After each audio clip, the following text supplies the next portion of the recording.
বিসমিল্লাহির রহমানির রহিম। আলহামদুলিল্লাহি ওয়া কাফা ওয়া সালামুন আলা ইবাদিহিল্লাযীনা ইসতাফা, আম্মা বা'দ।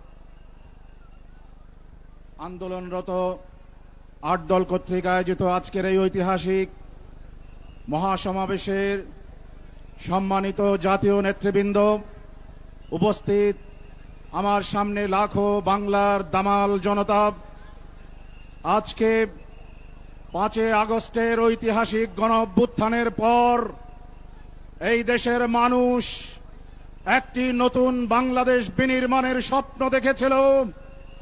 আমরা মনে করেছিলাম দেশের সকল রাজনৈতিক পক্ষগুলো ঐক্যবদ্ধ হয়ে একটি নতুন সংবিধান রচনা করার পথে নতুন বাংলাদেশ বিনির্মাণের স্বপ্ন নিয়ে একটি নতুন ব্যবস্থায় জনগণকে দেবে।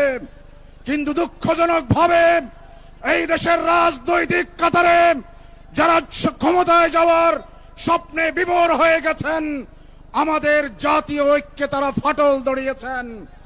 আমরা কোনো কথা শুনতে চাই না। আমরা পরিষ্কার ভাষায় বলতে চাই, জুলাই জাতীয় সনদ বাস্তবায়নের কোনো বিকল্প এই দেশে নাই।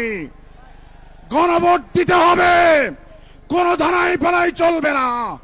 গণভোটের মাধ্যমে দেশের জনগণের অধিকার আমরা আদায় করেই ইনশাআল্লাহুল আজিজ আমরা ঘরে ফিরব।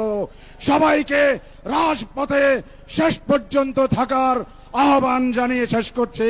খোদা হাফেজ। বাংলাদেশ জিন্দাবাদ। 8 দলীয় জোট জিন্দাবাদ। আসসালামু আলাইকুম।